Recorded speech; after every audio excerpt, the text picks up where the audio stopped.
रसूल आजम सल्लल्लाहु ताला अलैहि वसल्लम के दीवानों, नमाज का वक्त आ जाए बेचैन हो जाओ।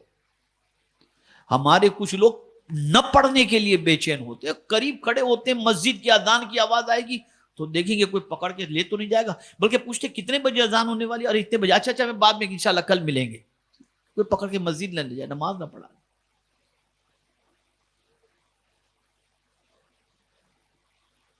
और नमाज छोड़ना इतना आसान समझ लिया है मुसलमानों ने कि अल-इयाज़ु बिल्लाह। मैं आपको बताऊं, आपने देखा होगा सकरात के आलम में जो होते हैं ना, उनको एक एक चम्मच जो है वो आबे जमजम पिलाया जाता है, कोशिश की जाती है कि ये आबे जमजम। लेकिन जो बेनमाजी होगा ना, उसके बारे में फरमाया गया 7 समंदर का पानी भी उसे पिलाया जाए तो उसकी प्यास नहीं बुझेगी। एक नहीं 7 समंदर का पानी।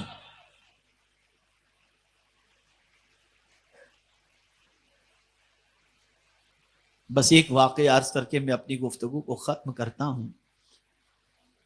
मैं जब पहली मर्तबा, शायद इससे पहले मैं अर्ज कर चुका हूं, मुझे याद नहीं है, लेकिन पहली मर्तबा 96 में शायद मैं अमेरिका गया था।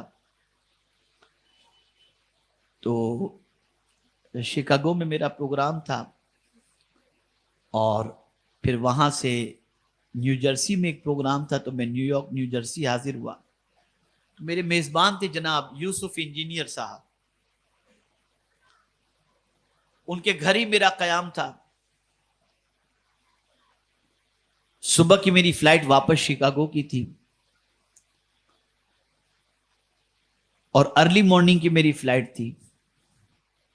रात को सो गए। सुबह जब मैं एयरपोर्ट जाने के लिए बेदार हुआ तो हॉल की और घर में यानी आने जाने की आहटें में सुन रहा था, चहल पहल की आवाजें आ रही थी। तो थोड़ा सा गिल्टी फील हुआ कि यार मेरे सुबह अर्ली मॉर्निंग निकलने के टेंशन के अंदर घर वाले सब नाश्ता बनाने के लिए बेचारे परेशान हो गए। बहरहाल हमने नमाज पढ़ी फजर की और उसके बाद एयरपोर्ट के लिए जब निकलने लगे तो इंजीनियर साहब ने मुझसे कहा कि हजरत अगर आप इजाज़त दें तो मेरी बच्चियां जो है वो यूनिवर्सिटी में पढ़ती हैं, तो उनको भी मैं साथ ले लूं, तो आपको एयरपोर्ट ड्रॉप करके मैं उनको यूनिवर्सिटी में ड्रॉप कर दूं। मैंने कहा बहुत अच्छी बात है, कोई बात नहीं, ले लीजिए आप। गाड़ी में बैठे तो मैंने उनसे कहा, मैंने कहा मास्टर साहब बहुत तकलीफ दी आपके घर वालों को, मैंने सुबह अर्ली मॉर्निंग उठा। नहीं बोले ऐसा कोई तकलीफ की बात नहीं, हमारे घर का तो ये मामूल है अल्हम्दुलिल्लाह, फजर के टाइम पे सब बेदार हो जाते हैं, कोई सोया नहीं होता। मैंने कहा माशाअल्लाह अमेरिका में और बच्चे इतने नमाज के पाबंद। कहा हजरत मेरी बच्चियां जो यूनिवर्सिटी जा रही है ना, आप उनके बैग में देखेंगे तो उस पर भी मुसल्ला है, वो यूनिवर्सिटी में भी नमाज पढ़ती है।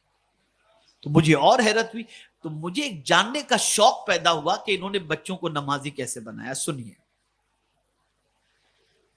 मैंने कहा मास्टर साहब ये बताइए कि बच्चों को नमाजी आपने कैसे बनाया। उन्होंने कहा हजरत मैं पहली बार यहां आया जॉब पर, तो जाहिर सी बात है बच्चों की याद सता रही थी, घर वालों की याद सता रही थी, घर वाले मेरे बगैर बेचैन थे। तो मुझे बच्चों ने जो है वो खत लिखना शुरू किया कि अब वो हमको जल्दी बुला लीजिए। मिसेज ने लिखना शुरू किया। मैं सोच रहा था कि उनको यहाँ कैसे बुलाऊं, यहाँ तो ऐसा मामला है कि बेहयाई इतने उरूज पर है कि कहीं बच्चियां आकर यहाँ बिगड़ ना जाएं। लेकिन अब उनके बगैर रहना भी मेरे लिए मुश्किल था। तो मैं सोचा या अल्लाह मैं क्या करूं, तो मैंने एक मेरी आदत बना ली, आप भी बना लेना। उन्होंने कहा मेरी आदत मैंने बना ली कि मैं रोजाना कंजुल ईमान पढ़ता था, और पढ़ते पढ़ते इत्तफाक से इस आयत पर भी आया इन्नस्सलात तन्हा अनिल फाहशाई वल मुनकर, कि बेशक नमाज बेहयाई और बुरी बातों से रोकती है। बस वही मैंने कुरान शरीफ बंद किया और मैंने सोच करके ये फैसला कर लिया कि मैं अपने बच्चों से कहूंगा कि तुम 6 महीने तक एक वक्त की भी नमाज कज़ा नहीं करोगे ना, तो मैं तुमको बुला लूंगा। मैंने सोचा पहले इनको पाबंद कर लूं, इसलिए कि ये किसी आम इंसान का कौल नहीं था, ये माबूदे बरहक का फरमान है। और उसने जो कह दिया वो हक है, उसने जो फरमा दिया वो हक है। तो मैंने घर पे खत लिख दिया और मैंने कहा मुझे रिपोर्ट चाहिए। तो हर महीने बच्चे खत भेजते थे, अब्बू हमारी एक वक्त की नमाज।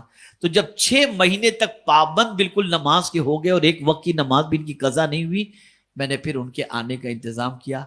कि उस दिन से लेकर आज तक हजरत इतने साल गुजर गए, मेरी बच्चियां आज भी नमाज की पाबंद हैं और किसी बेहयाई के अंदर आज तक वो मुर्तकिब नहीं। ये है नमाज। अभी जब हम गए थे इस मर्तबा रबीउल अव्वल शरीफ में, बल्कि इससे पहले दिसंबर में जब गए थे, तो एक प्रोग्राम के अंदर वही बच्चियां अपनी बच्चियों को लेकर के दुआएं कराने के लिए आए कि हजरत से कहें कि बच्चियों के लिए दुआ करें, और ये भी नमाज के पाबंद रहे।